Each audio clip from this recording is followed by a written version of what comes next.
오늘 함께 읽을 하나님의 말씀은 신약성경 요한복음입니다.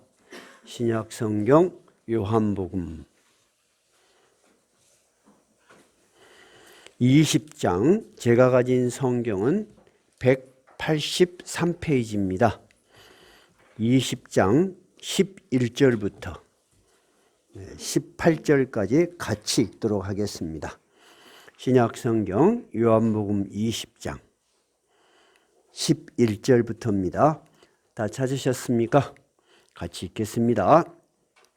마리아는 무덤 밖에 서서 울고 있더니 울면서 구부려 무덤 안을 들여다보니 흰옷 입은 두 천사가 예수의 시체 뉘었던 곳에 하나는 머리편에 하나는 발편에 앉았더라.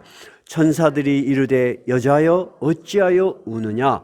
이르되 사람들이 내 주님을 옮겨다가 어디 두었는지 내가 알지 못함이니이다.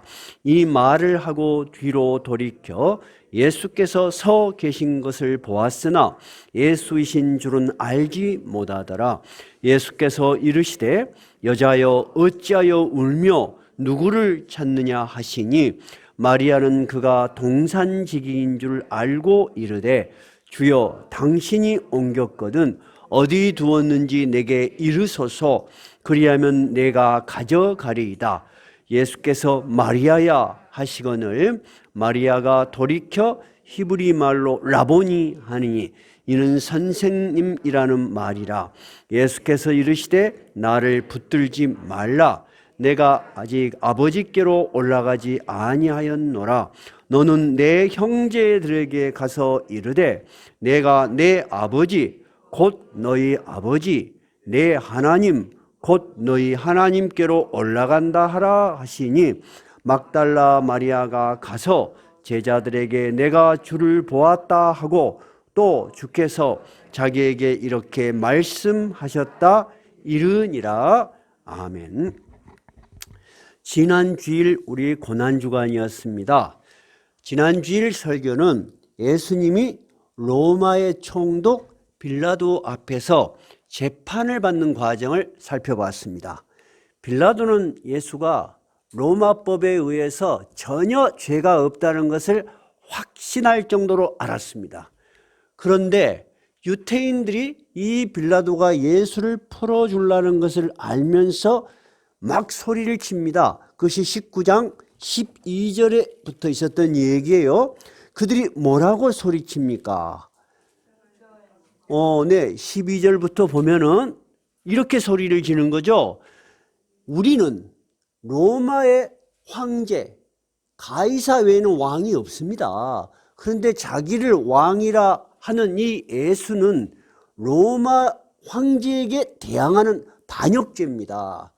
만약에 이 예수를 놓아준다면 당신도 로마의 시저의 반란을 일으키는 것입니다 하고 정치적 협박을 하는 거예요. 그러니까 빌라도는 양심적으로나 법적으로나 죄가 없는 건 분명한데 자기의 이해관계, 내게 직접적으로 다가올 피해를 생각하는 거예요. 그러니까 예수를 놓아줄 수가 없었어요.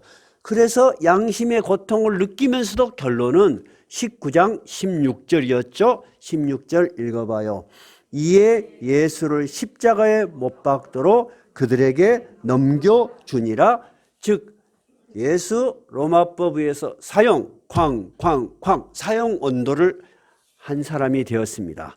그래서 예수님께서는 이제 이들에 의해 끌려가서 골고다, 해골이라는 뜻입니다. 제가 이스라엘에 가서 봤는데 왜 해골이라는 이름을 붙였을까 하는데 성경은 명확한 뜻은 없지만 이 골고다라는 것이 해골이라는 의미예요. 꼭 그 산이 해골바같이 엎어놓은 것 같이 그 두 개가 그렇게 돼 있어요. 또는 거기서 사형이 많이 이루어지다 보니까 시체들이 돌아다녀서 그랬을 것이다 하는 두 개의 설이 있어요. 근데 굉장히 가파라요. 그냥 올라가기 힘들어. 옆에서 이 손을 짚고 올라가야 돼요. 근데 올라가는데 예수님이 그 십자가를 지고 갈 때 너무 힘드셨어요. 여러분 아시죠? 이미 너무 채찍이 많이 맞았어. 그래서 예수가 마지막에 손을 탁 짚은 것이다. 그런지 아닌지는 모르지만 그런 유적을 설명도 있고 손자국을 남겨놓은 그런 것도 있더라고요. 네, 그래서 예수님은 그 골고다 언덕에서 십자가 처형을 받게 되었습니다. 그때 무슨 요일이었을까요? 금요일입니다. 시간은 오전 9시경으로 추정됩니다. 그럼 예수님이 마지막 운명하신 시간은 몇 시일까요? 오후 3시경으로 이해됩니다. 그러니까 9시부터 12시까지는 사형이 집행되고 있었어요. 근데 12시부터 가장 해가 밝고 환한 그때 12시부터 오후 3시까지는 갑자기 하늘이 어두워지는 겁니다. 그런 가운데 예수님께서 고통당하고 마지막 말씀을 하시고 죽는 장면이 전체적으로 사복음서에 다 있어요. 근데 우리는 오늘 예수님이 이렇게 차근차근 고난당하신 장면이 우리의 설교의 초점은 아닙니다. 오늘 설교의 초점은 이 예수님을 만난 마리아가 어떤 변화를 겪었는가 하는 부분이에요. 자, 그러나 예수님의 십자가의 죽음은 가장 치욕스럽고 가장 고통스러운 로마의 형벌입니다. 그래서 인류의 역사상 인류가 있어온 일에 가장 지독한 형벌이 십자가 죽음이에요. 그래서 로마인들은 이 형벌을 주지 않아요. 그리고 반역죄나 아주 악독한 사람들 아니면 십자가 처형을 하질 않아요. 여러분이 아시다시피 십자가에 예수님이 죽었다 그러면 전부 다 이렇게 십자가에 못 박혀 죽는 장면 많이 보셨죠. 그러면 영화 같은 데 보면 여기다 손에 십자가를 박지 않습니까? 근데 그거는 이제 사실 묘사가 좀 잘못된 거예요. 이 십자가의 예수의 죽음에 의학적 또는 실제로 어떻게 이것들이 이루어졌는가 집중적으로 연구하신 분이 있어요. 미국 알렉산더 메드릴 박사인데 이 사람은 의학 박사입니다. 그리고 심장과 폐에서 미국 최고 권위자입니다. 그래서 심장과 폐에 대해서 어떤 법률적인 다툼이 있거나 의사의 확진이 필요할 때는 이 사람이 소견서를 쓰면 최고의 권위로 인정해 주는 분이에요. 이분이 예수의 십자가 사건의 죽음에 마지막에 어떤 장면에서 이것이 과연 의학적으로 어떻게 규명돼야 될 것인가를 굉장히 연구를 하신 분이에요. 그래서 이분은 예수의 십자가 죽음이 어떻게 이루어졌는가도 굉장히 관심을 가졌어요. 자, 이분의 증언과 일반적인 증언에 의하면 못은 17cm에서 12cm 정도 돼요. 그러면 우리가 뺨을 남자들 한 뼘 탁 이렇게 하면은 약 15cm 정도 되죠. 못이 이만하다는 이야기예요. 그리고 그 못을 여기다가 박으면 여러분 체중이 쏠리면 찢어지겠잖아요. 그러니까 이 안에 손목 1인치 위에다가 박는 거예요. 근데 옛날에는 다 보니까 말입니다. 그 예수님을 소재로 한 영화를 보니까 여기다가 박았는데 최근에는 보니까 여기에 흔적이 있는 영화가 있더라고요. 그러니까 아마 좀 더 고증에 철저했던 것 같아. 근데 여기가 바로 이 중심, 이 팔에 올라가는 가장 중추신경이 지나가는 자리예요. 그래서 여러분 가끔 요 팔 뒤꿈치 어디 콱 부딪히면 전기 찌릿 오잖아요. 그런 그 신경이 끊는 거예요. 그 신경을 사람이 인위적으로 벤치로 삐트는 것 같은 고통을 느끼는 거예요. 그럼 여러분 여기다가 십자가를 못을 박아서 매달아 놓으면 죽을까요? 안 죽을까요? 이 십자가에 못을 박았다고 죽지는 않을 거 아니에요. 이게 왜 고통스럽냐? 안 죽어요. 이틀이고 3일이고 살 수가 있어요. 심지어는 일주일까지 매달려 있는 고통인데, 자, 양쪽에도 박고 다리도 포개서 박겠지요. 그러면 체중이 밑으로 내려가겠죠. 숨이 안 쉬어져. 사람이 숨이 안 쉬어지면 쉬고 싶겠죠. 그러려면 어떻게 해야 돼? 올려야 돼, 몸을. 그러니까 그 고통을 수천 번, 수만 번을 반복하는 거예요. 그런데 예수님은 이미 너무나 많은 피를 흘려서 9시경에 그런 일이 시작돼서 오후 3시에 죽으셨죠. 너무 빨리 죽은 거야. 그러니까 대제사장들이나 이런 사람들이 그 다음이 안식일이야. 그들의 율법에 의해는 나무에 매달려 죽은 죄인이 가장 하나님의 저주를 받은 죄인이야. 근데 안식일에 이런 것들이 있으면 안 좋다. 그래서 빨리 죽여주라 그래요. 그러니까 로마 병정들이 할 수 없이 산 사람을 망치를 가지고 와가지고 두 양쪽에 있는 강도의 무릎을 깨버려요.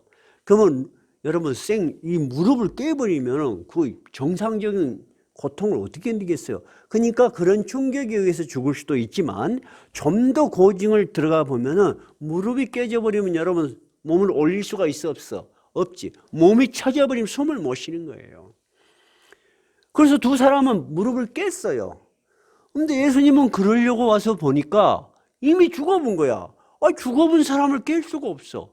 그러니까 이거 어떻게 하지? 하다가 로마 군병이 밑에서부터 위로 긴 창으로 확 찔렀습니다. 자, 장면 한번 봐봐요. 요한복음 19장 35절 한번 봐봐요. 19장 35절 34절부터 읽어볼까? 이 33절부터 읽읍시다. 시작. 예수께 이르러서는 이미 죽으시는 것을 보고 다리를 꺾지 아니하고 그중 한 군인이 창으로 옆구리를 찌르니 곧 피와 물이 나오더라. 이를 본 자가 증언하였으니 그 증언이 참이라. 그가 자기의 말하는 것이 참인 줄 알고 너희로 믿게 하려 함이라. 이걸 본 자가 누굴까요? 이 성경 요한복음을 기록한 요한이에요. 요한이 보니까 그 로마 군병이 찌르는데 피가 나오면 이해가 돼. 어떻게 물과 피가 나오냐는 거요. 이해가 안 돼.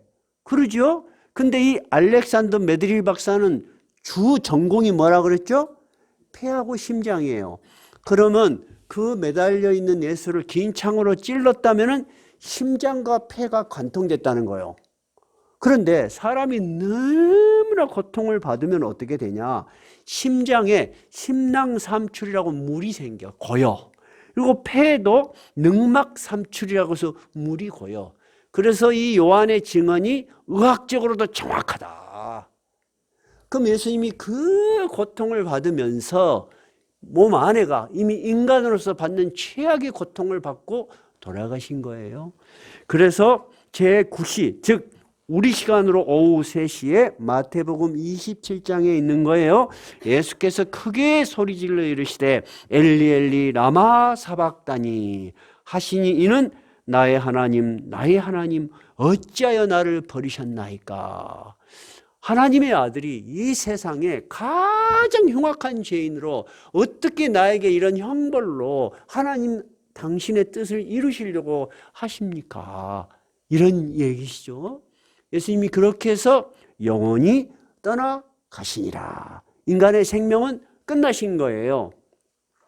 그런데 죽어버린 그 시신에 이제 매달려 있으니까 누군가 끌어내서 버릴 거 아닙니까? 근데 반역죄를 진 사람의 시신을 여러분 누군가가 와서 묻어주거나 관심을 가지면 어떻게 되죠? 이놈도 일당이 될 건 뻔하잖아요. 아무도 가까이 가지 않죠.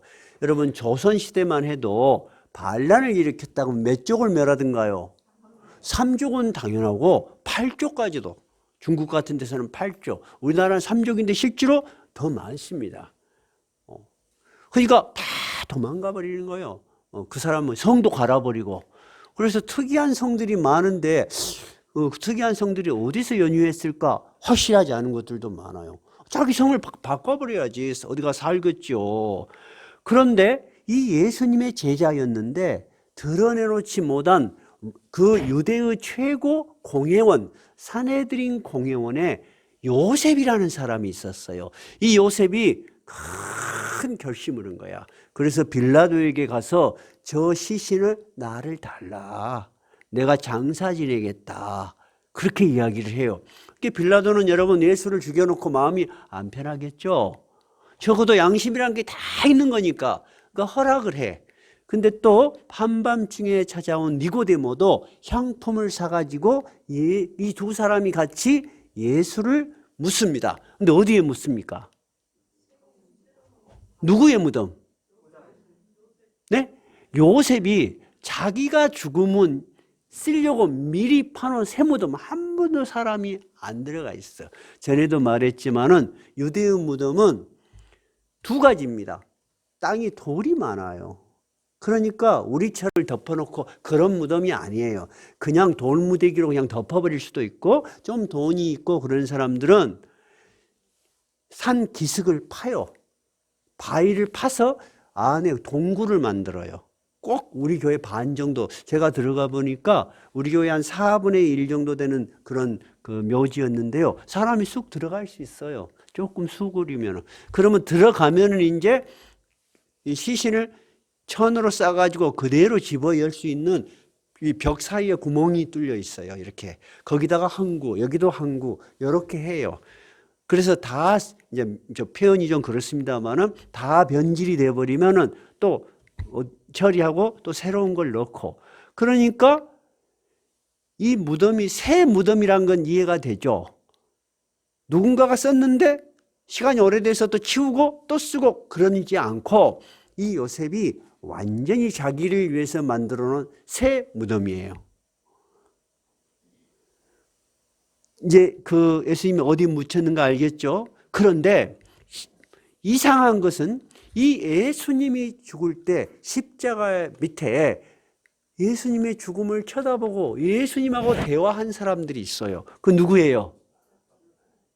요한이 그 자리에 있었고요. 요한이. 두 번째는 여자들이 있었어. 근데 그 여자들 중에 계속 반복적으로 나오는 여자가 막달라 마리아예요. 그 예수님이 죽으실 때 있었을 때는 막달라 마리아와 다른 이름의 마리아, 한 두세 여자가 같이 있었어요.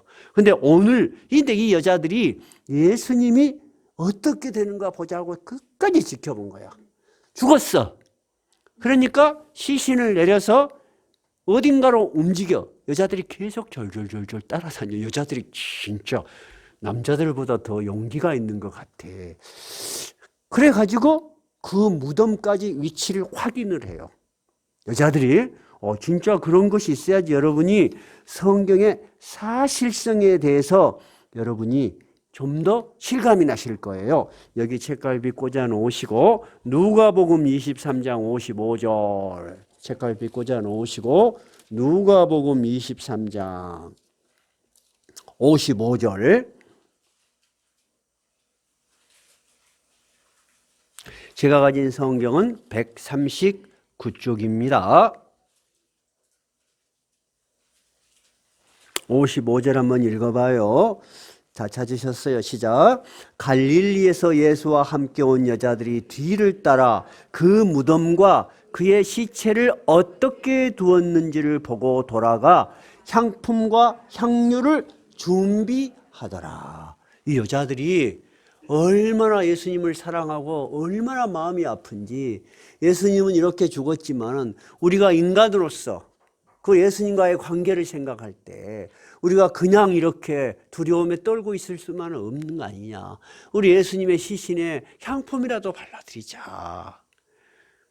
그렇게 생각을 하고 준비를 했다는 것입니다. 그리고 오늘 본문으로 이어지는 거예요. 오늘 본문 20장에 한번 봐봐요. 그런데 그 여인들 중에 마태, 마가, 누가복음에는 여러 가지 기록들이 있지만 오늘 요한복음은 마리아 한 사람에게 초점이 맞춰져 있어요.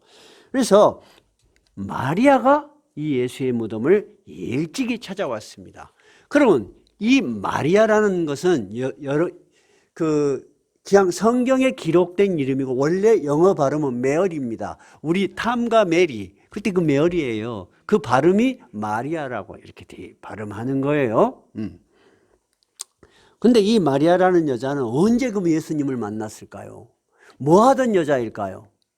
왜 이 여자는 이렇게 예수님한테 이렇게 마지막까지 사랑을 표현하고 싶고 자기 슬픔을 전하고 싶고 와서 울고 그럴까요? 우리도 좀 표현이 그렇습니다만은 친구가 예를 들어서 무슨 불의의 사고로 죽어. 그러면 모든 친구가 마지막 장례식까지 가는 건 아니죠.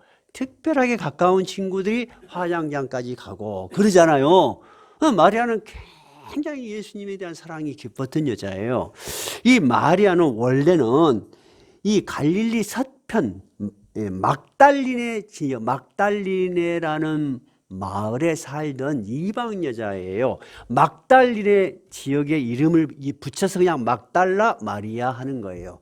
막달라는 그러니까 지명이에요. 성이나 이름이 아니에요. 근데 우리는 그걸 잘 모르고 그냥 막달라 마리아 그래요. 쉽게 말하자면 화양면 어떤 여자 이런 거하고 똑같은 거예요. 그런데 이 여자는 원래 7 귀신이 들려서 제정신이나 정상적인 생활을 할 수 없는 가련한 여자입니다. 전승에 의하면 이 여자는 창녀였다고 해요. 근데 우리가 알고 있는 의미의 그런 창녀하고는 좀 다른 것 같아요. 정신이 온전하지 못하고 그러니까 사람이 그런 대우를 받았겠죠. 그렇게 이해를 하는 게 좋겠어요. 그래서 이 여자는 육체적으로나 현실적으로나 돌보는 사람도 없는 전혀 이 세상에서 희망이나 소망이 없는 여자였어요. 근데 예수님을 만나서 예수님이 귀신을 쫓아내고 그 여자의 질병을 고쳐줬어요. 질병에서 나았을 뿐만 아니라 예수님이 하시는 이 복음 사역에 아주 헌신적으로 다니면서 인생의 방향과 인생의 의미를 새롭게 깨달은 여자예요. 그래서 누가복음 8장 1절에서부터 보면은 예수님을 돕던 여자들이 나오는데 이들이 자기들의 소유로 예수와 그의 제자들을 섬기더라. 이 여자는 그냥 따라다니는 여자들이 아니었어. 우리 여전도일 때도 그런 이야기 했잖아요. 이 세상에 많은 사람들이 여자분들이 있어. 교회에 왔다가 가시는 것만 해도 우리는 아유 교회에 오셔서 좋다라고 하는데 그거보다 더 이 교회에 정말 헌신하고 충성하고 예수님을 사랑하는 여자분들 계시잖아요. 그러니까 그 중에 서너 명 이름 중에 이 막달라 마리아가 들어있는 거예요. 그럼 우리가 현실적으로 생각할 때 이 막달라 마리아가 부유한 여자요? 남편이 있는 여자요? 아니잖아. 그러니까 정말 예수님이 유일한 소망이야. 그런데 이 예수님이 그 십자가 고통으로 죽는 장면을 보니까 여러분 얼마나 괴롭겠습니까? 우리도 이러저러한 일로 사랑하는 사람, 가족 중에 사랑하는 사람을 먼저 병으로 또는 어떤 사고로 보낼 때가 있어요. 근데 순식간에 돌아가셔 버리면 그래도 고통이 덜하지만은 그 고통을 당하는 장면 그런 걸 보면 굉장히 오래 가요. 굉장히 오래 갑니다, 그게. 근데 마리아는 얼마나 마음이 고통스럽고 아팠겠습니까? 그래서 그녀가 할 수 있는 일은 이 새벽에 가서 돌이 막아져 있다는 걸 알면서도 이걸 누가 굴려주지 하면서 상품을 가지고 갔다니까? 근데 가보니까 어때? 돌이 굴려져 있어. 이 돌은 약 1톤에서 3톤 되는 큰 돌입니다. 특히 이 대제사장 무리들이 이 예수가 살았을 때 자기가 3일 만에 부활한다는 그런 거짓말을 했다. 그래서 제자들이 시체를 훔쳐갖고 살아났다고 하면 더 복잡해지니까 당신이 로마 군인들을 해서 철저하게 감시해달라고 그래서 돌로 맞고 군병들이 감시하던 곳이었잖아. 사람도 아무도 없어. 돌이 옮겨져 있어. 그러면 마리아가 순간적으로 생각은 뭐예요? 누가 이제 예수님 시신을 갖다가 버려버렸다. 이렇게 생각이 된 거예요. 부활했다는 생각은 아무도 못해. 여러분은 외워가지고 지금 막 부활의 주님 찬양합시다 그러지. 그 당시에 아무도 부활한다고 생각 못해. 그러면 여러분 친구들 중에 여러분 가까운들 중에 사람이 죽으면 부활한다. 너 그것을 꼭 믿고 신앙생활을 해라. 그러면 정말 그래? 하고 따라온 사람이 있을지요? 없어. 지금도 못 믿는 거 똑같아. 우리는 어때요? 믿어요? 근데 믿는 것 갖고는 부족해. 그래서 오늘 메시지의 초점은 이 부활이 어떤 의미가 있고 우리에게 어떤 변화를 주어야만 진정한 의미의 부활인가 우리가 깊이 생각해 볼 거예요. 그래서 너무 이상하고 걱정이 앞서고 너무 충격이요. 누가 예수님의 시신까지 버려버렸는가 보다. 그리고 이게 어찌된 일일까 하고 막 쫓아갔어. 그러죠? 여자들은 겁이 나고 이상한 일이 생기면 그래도 남자라고 남자들한테 가. 베드로하고 요한한테 갔어. 야, 가봤더니 돌이 옮겨져 있고 시신이 없더라. 베드로 요한도 생각해보지 않은 일이야. 그러니까 이게 어찌된 일인가 하고 막 가요. 근데 이 소식이 보통 소식이 아니야.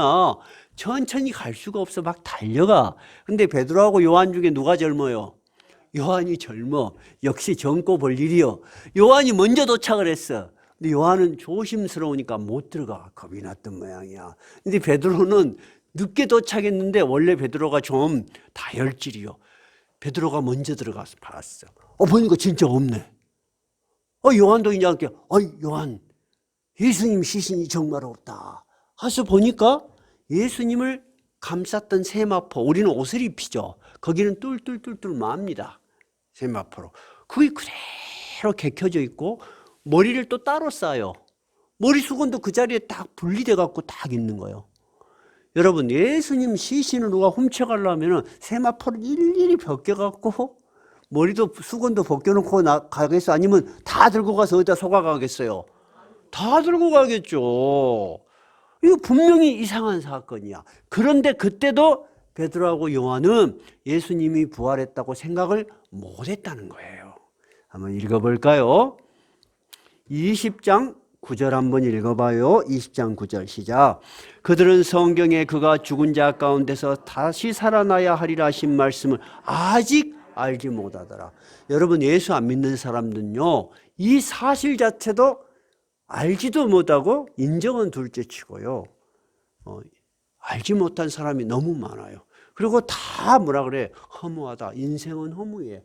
그래서 유행가 중에서 제일로 소재가 빈번한 것이 뭔지 알아요? 사랑이에요. 그러면 사랑은 그렇게 많이 노래를 불러도 또 나와. 그 다음에 뭐요? 허무. 인생은 나그네 길. 그 막 다 맞아. 그리고 뭐 그 뭐요? 그 오늘도 걷는다마는 그 뭔 노래요? 그거이? 에? 오늘도 걷는다마는 번지 없는 주막이요? 그런 거 남자들 좋아해. 그거는 뭐냐면 인간이 근원적으로 가지고 있는 죽음에 대한 허무예요. 좋아해, 그런 노래를. 근데 부활했다는 것을 그들은 알지 못하고 믿지 못해요. 우리는 알고 믿지요? 근데 그걸로 끝나면 안 되겠네요. 자, 오늘 베드로와 마리아는 예수님이 계실 때 부활한다는 말씀을 들었어요, 안 들었어요? 들었잖아요. 분명히 들었잖아요. 근데 진짜 부활이 있으리라고는 확신을 하지 못한 거야. 내 인생에 그런 일이 일어나리라고는 상상을 안 했다는 거야. 11장에 보면은 나사로의 두 동생들도 그런 이야기를 해요. 예수님께 다 죽으면 또 뒤에 심판받을 때 부활하겠죠. 다 안다니까? 근데 진짜 죽어버린 나사로를 살릴 수 있는 하나님의 아들 예수 그리스도라는 것을 못 믿는다니까. 그래서 어쨌든 이 제자들이 돌아갔어요. 마리아는 이제 무덤 밖에서 한없이 이제 울음이 나오는 거야. 세상에 우리 주님이 그렇게 고통스럽게 죽었는데 내가 향품이라도 좀 발라주려고 왔는데 시신도 없어. 오메, 세상에 이런 일이 어디가 있어. 그리고 한번 울면은 울음이 자꾸 나와. 한없이 울고 있는 거예요. 근데 이 울었다 하는 말이 헬라어로 두 가지가 있어요. 하나는 클라리오라는 단어는 뭐냐면 큰 소리로 우는 거예요. 그리고 그냥 눈물만 이렇게 흘리는 것은 다크리오라는 단어를 써요. 그럼 마리아가 울었다는 어느 단어를 썼을까? 클라리오예요. 소리를 하고 통곡을 하면서 울었다는 거예요. 영어 성경은 weep, 눈물을 줄줄줄줄줄줄줄 흘리는 거예요.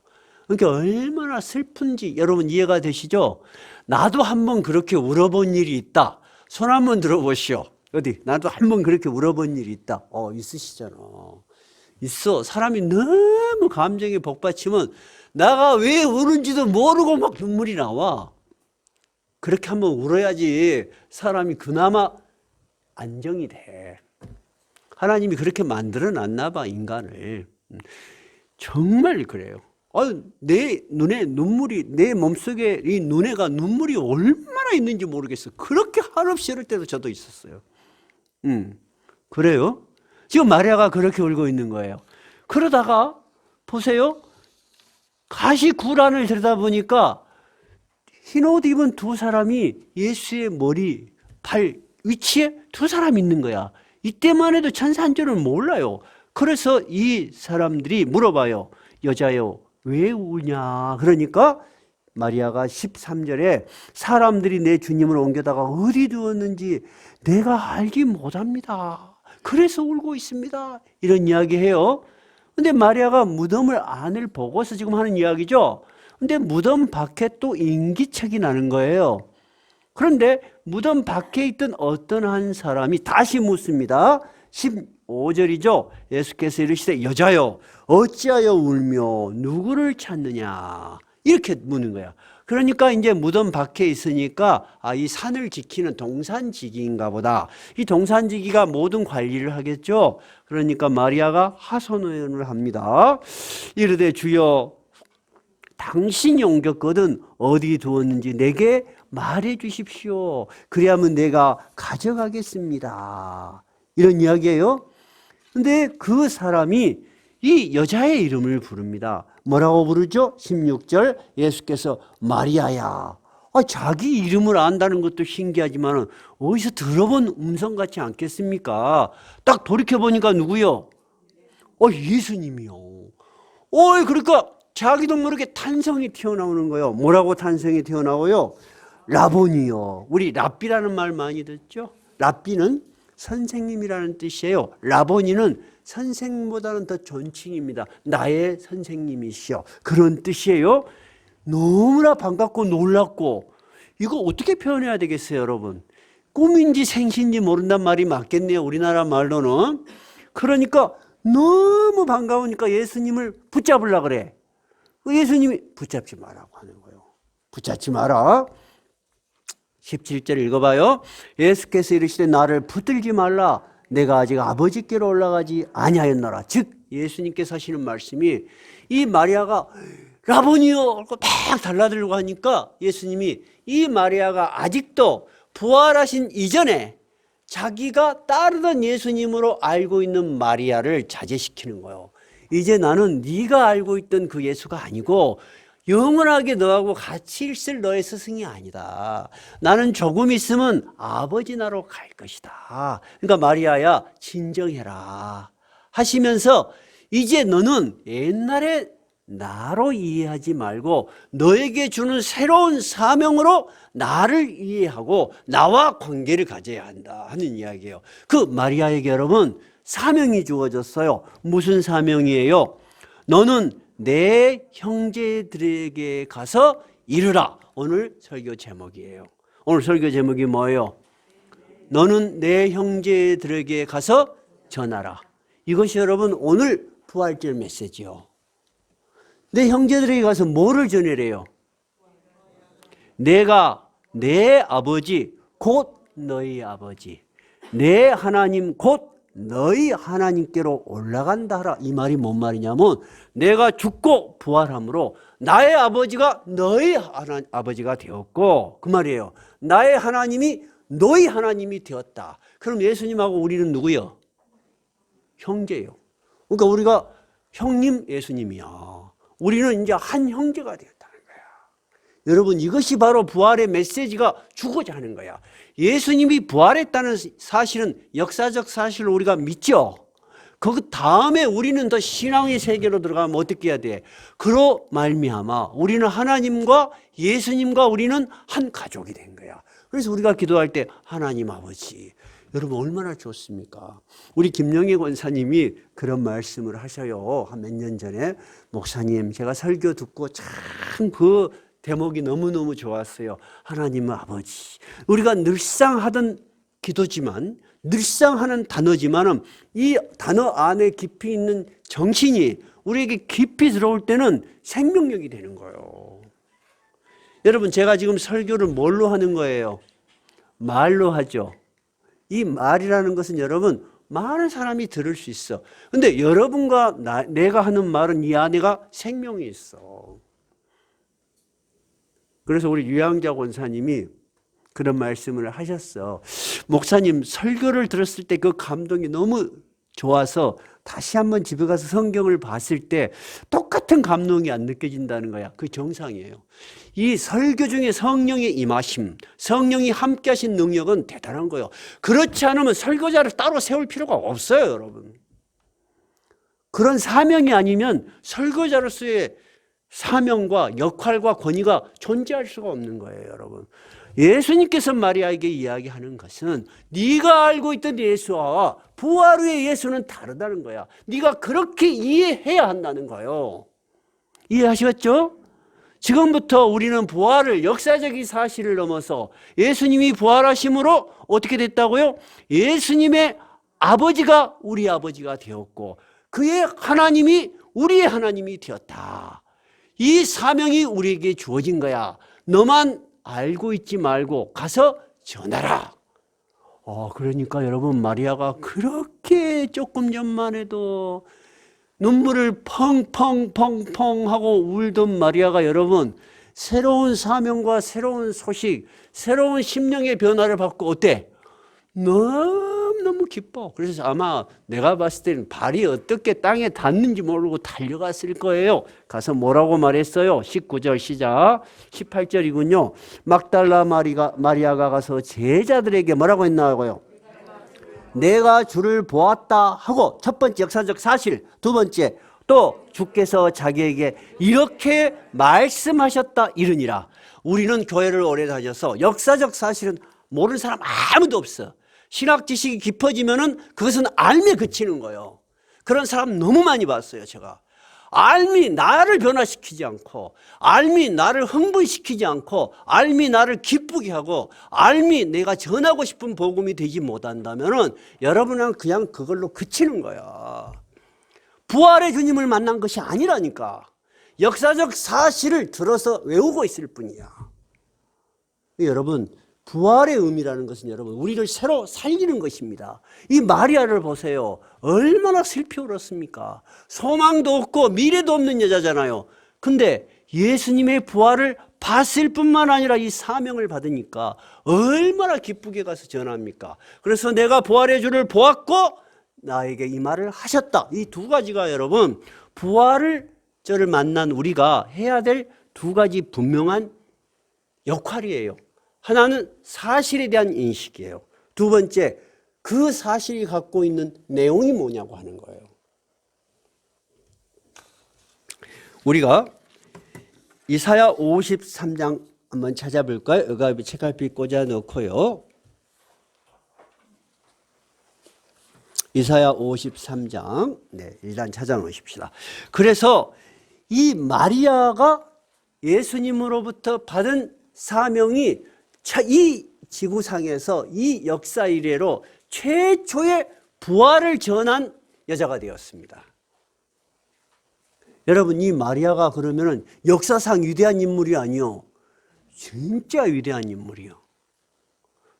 정말 누구도 기억해 주지 못하고 자기 자신도 너무 비참하다고 자기를 생각했을지 모르지만은 예수님은 이 여자를 들어서 이 세상에서 가장 위대한 사명을 선포한 여자로 삼았다니까. 그러면 지금도 마찬가지. 우리가 무엇을 배웠느냐, 어떤 가정에서 자랐느냐, 내가 어떻게 살았느냐는 예수님 앞에 아무 의미가 없어. 우리 안에 무슨 사명을 가지고 있느냐 하는 것이 여러분의 삶의 질을 결정짓는 거예요. 그리고 하나님 나라에 갔을 때 그것 가지고 가는 거예요. 내가 예수님 주신 사명을 기쁘게 감당했습니다. 그리고 부활의 주님을 만나야 될 거 아니에요. 그래야지 주님이 그래, 너는 내가 부활한 이후에 너에게 준 사명을 잘 감당했다, 그래야 될 거 아니에요. 아는 것은 한없이 많은데 나의 삶은 기쁨도 없었습니다. 나는 예배 드릴 때도 찬양이 우러나지 않았습니다. 나는 예배도 겨우겨우 참석했습니다. 기쁨도 없고 부활도 나에게 의미가 없었는데 와본 게 진짜 천국이 있네요. 그럼 예수님 좋아하시지 않을 거예요. 좋습니다. 그러면 여러분이 예수님이라고 한번 생각해 봅시다. 우리는 확실하게 의사표현하는 걸 좋아합니다. 여러분이 예수님이라고 생각하면 그 사람이 세상에서 무엇을 배웠든 어떻게 살았든 나는 주님이 주신 사명이 나에게 주어졌을 때 너무 기뻤고 너무 기쁘게 살았고 그것을 전하면서 주님의 나라에 왔습니다. 그런 사람이 1번이요. 2번은 나는 당신에 대해서 굉장히 많이 알아요. 근데 저에게는 기쁨도 없었어요. 열정도 없었어요. 근데 와보니까 당신이 여기 계시네요. 그 2번이요. 예. 3번은 뭐냐면은 나는 듣기는 들었는데 진짜 천국이 없는 줄 알았는데 있네요. 그런 사람이요. 좋다. 여러분, 예수님이면 누구한테 다 관을 씌워주겠는가? 나는 1번에 씌워주겠다면 손 들어보세요. 좋습니다. 2번 없네. 3번 없잖아. 여러분, 성경은 인격적이요. 인격적이라는 것은 인간이 상식적으로 이해할 수 있어요. 이해할 수 있어요. 여러분, 오늘부터 우리는 마리아처럼 눈물을 펑펑펑펑 울던 그 우리의 모습에서 기뻐하는 사람, 찬양하는 사람, 열정 있는 사람으로 변해야 돼. 혜강이도 7살밖에 안 된뒤 지금까지 나이가 다 은혜였다잖아, 산 것이. 근데 우리는 이제 살 날이 10년밖에 안 남았어. 그러다 살다가 가야 될 거 아니요. 여러분, 인생이 그렇게 화려한 것 같습니까? 이사야 53장 4절부터 한번 봐봐요. 그러면 예수님이 왜 이렇게 고난의 십자가를 지고 죽어야 됐는가? 4절부터 한번 읽어봐요. 시작. 그는 실로 우리의 질고를 지고 우리의 슬픔을 당하였거늘 우리는 생각하기를 그는 징벌을 받아 하나님에게 맞으며 고난을 당한다 하였노라. 질고가 뭐요? 우리의 질고를 지고 병입니다. 병과 아픔입니다. 얼마나 병이 있고 아픔이 많습니까? 그 다음에 슬픔이 끊임없어. 우리는 살아갈 때 보면 말입니다. 안 아프고 슬픔만 없으면 얼마나 좋겠어. 근데 그리 안 돼. 그러니까 우리의 인생은 진짜 질고가 많고 슬픔이 가득해. 그런 이야기예요. 그 다음에 55절.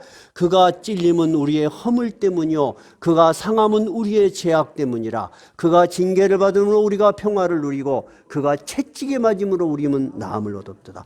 이사야서가 말하고자 하는 것은 이런 것입니다. 인간이 대단한 능력이 있는 것 같고 대단하게 많은 것을 아는 것 같고 대단한 일을 할 수 있을 것 같지만 인간은 그렇지 않다는 거예요. 인간의 실존의 모습은 질고를 지고 슬픔을 당하는 인간들이야. 그리고 허물이 가득 찼고 죄가 가득해. 마음에 평안이 없어. 그것이 인간의 실존의 모습이고 우리의 현실의 모습이라는 거예요. 에이, 나는 안 그래요, 목사님.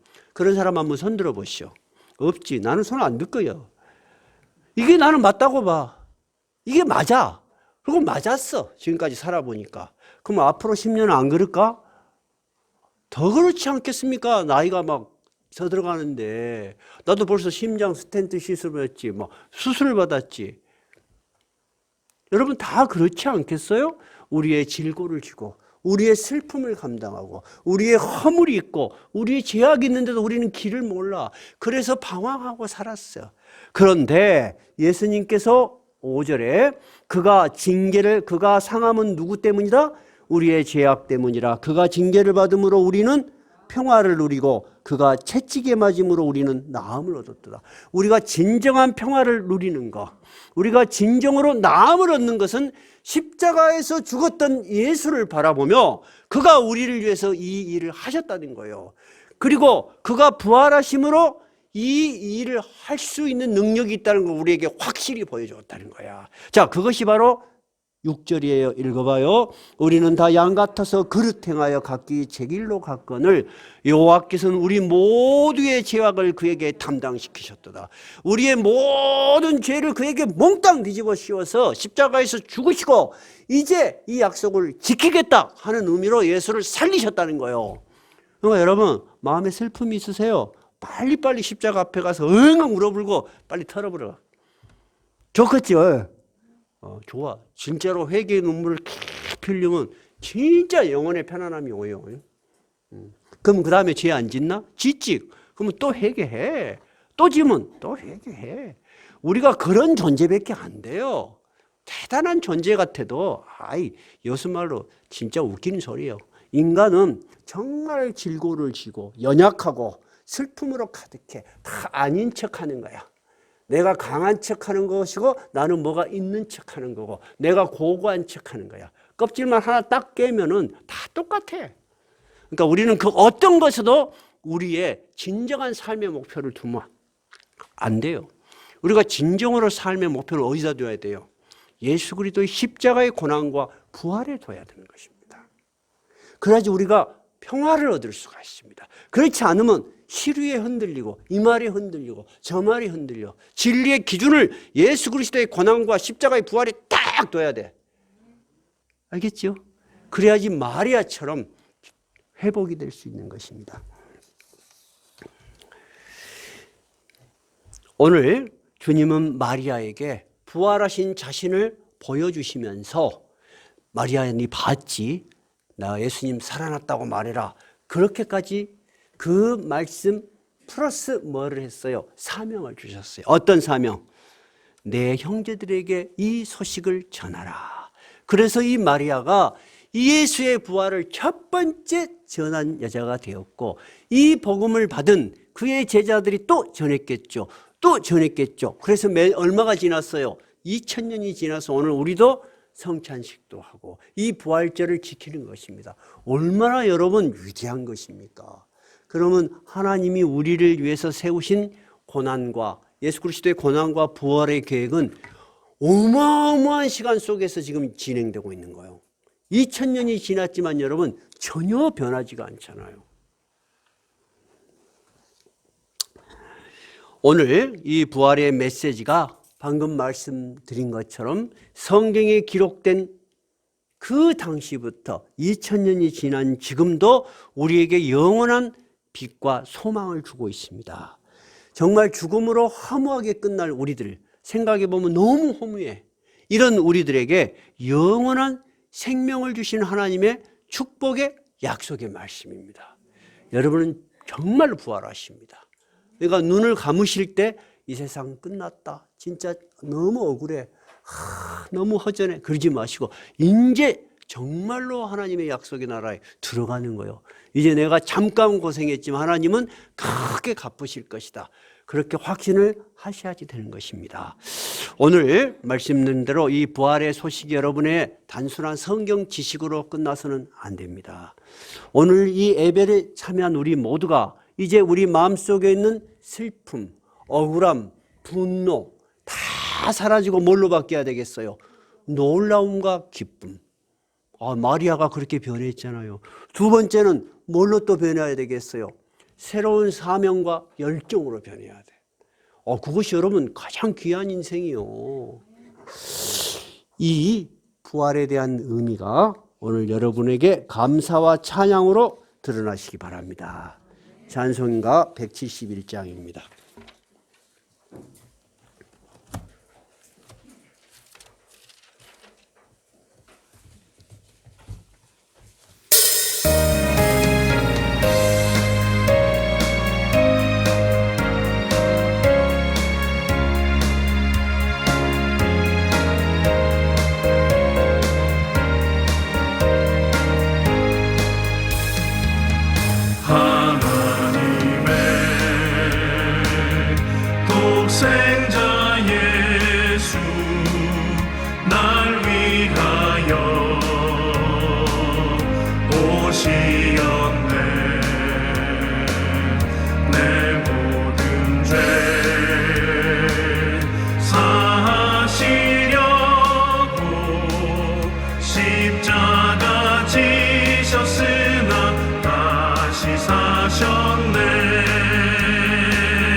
살아계신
부활의 소식이 나의 삶의 변화가 오고 나의 감사와 찬양이 되게 하여 주시옵소서. 기도하는 시간 갖겠습니다.